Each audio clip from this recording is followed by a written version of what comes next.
Ouais. Le problème, c'est qu'il il faut pas faire croire des choses qui ne sont pas justes encore. C'était plus par rapport à ça. Est-ce que Bah, c'est ça vous votre. perturbe du coup? Moi, ça me perturbe pas. Hmm.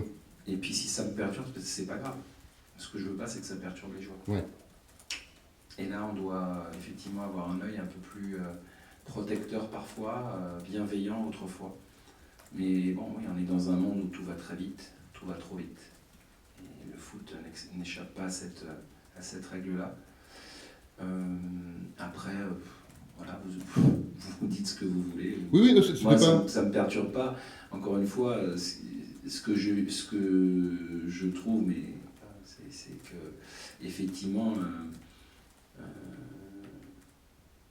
les jeunes doivent apporter ce qu'ils sont en mesure d'apporter, c'est-à-dire leur enthousiasme, leur qualité, mais on ne peut pas leur demander d'avoir l'expérience puisqu'ils sont en train de l'acquérir. Donc il faut accepter l'idée, quand il y a des jeunes qui jouent, qu'ils peuvent commettre des erreurs, comme les joueurs plus expérimentés en même temps. C'est pas réservé aux jeunes, les erreurs.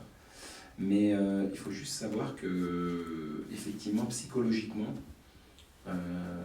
c'est pas toujours facile pour eux quand ça va trop vite et que ça se passe pas bien, parce que derrière, on est quand même dans un monde qui, lui, est peu bienveillant, et que ceux qui réclament parfois les jeunes sont les premiers derrière à les déglinguer.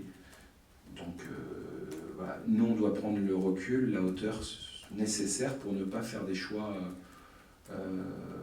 parce que derrière, c'est pas toujours les conseilleurs qui sont les payeurs. Mm. Donc voilà, il faut chacun son rôle. Donc vous jouez le vôtre et moi je joue le mien. Ouais, tout à fait. Il y a un gars qui marque un but, il y a un gars qui joue 10 minutes, ça y est, on en fait des tonnes, c'est incroyable. Donc derrière, il y a inévitablement des attentes, puisque quand on vend des choses qui sont un peu survendues, bah, on est en attente et on est déçu d'avoir des jeunes joueurs, parce que c'est intéressant pour nous de les aider dans leur évolution, dans leur progression. C'est quelque chose de très, très intéressant, très passionnant. Mais voilà, ils sont fragiles parce qu'ils sont en plein apprentissage de leur métier, comme dans les autres métiers d'ailleurs. Sauf que c'est un métier public, à la différence de certains autres métiers. Et donc il y a un jugement qui est porté sur eux à tous les matchs, et qu'ils n'ont pas forcément encore les épaules suffisamment solides pour pouvoir supporter les critiques. Et puis parfois, quand on les encense, ils ne sont pas non plus toujours en capacité à gérer ça. Donc c'est pour ça qu'on est dans un monde un peu de démesure qui fait que on se doit de jouer un petit peu leur apporter peut-être cet équilibre.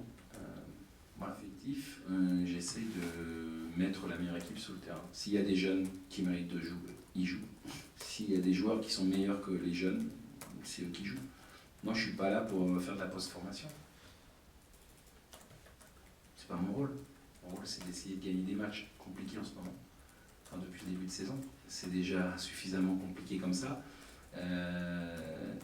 Dans l'évolution et le travail qu'on doit mener, il y a effectivement la progression des jeunes joueurs, mais il y a aussi la progression de tous les joueurs. Un joueur qui a 32 ans, il peut encore progresser, c'est ce que je me tue à leur dire. Évidemment, la marge de progression n'est pas la même quand on a 18, 19, 20 ans que quand on en a 32. Mais notre rôle, c'est que chacun d'entre eux arrive à progresser et que nous, on arrive à tirer le maximum de chacun d'entre eux. Après, moi, si on me dit qu'il faut monter avec 10 jeunes, ben, je vais vous dire, écoutez, ça sera sans moi. Parce que c'est pas possible, ça n'existe pas. Maintenant, les jeunes, c'est bien, je l'ai déjà dit aussi, il en faut, ça fait partie de l'équilibre d'un effectif, mais des jeunes pour des jeunes, non. Les jeunes, s'ils sont bons, oui. Voilà. On ne décrète pas qu'on a des bons jeunes. On ne décrète pas ça. On forme des jeunes, s'ils sont bons, encore une fois, ils jouent. Mais j'ai du mal à imaginer que dans un effectif professionnel comme en début de saison, on se retrouve avec 12 jeunes très bons qui peuvent... Non, ça n'existe pas, ça. Enfin, ça existait. Mais c'est qu'il y a eu un problème quelque part. Je ne crois pas qu'on puisse faire signer 3 ou 4 pros chaque saison, c'est pas possible. Et une fois qu'on a signé professionnel, le travail commence. Et entre signer un contrat professionnel et faire une carrière professionnelle, il y a un monde.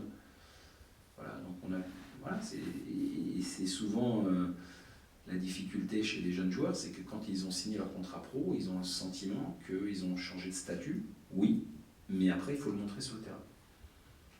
Et là, c'est plus difficile parce que la concurrence est rude, au sein de notre effectif puis avec nos adversaires.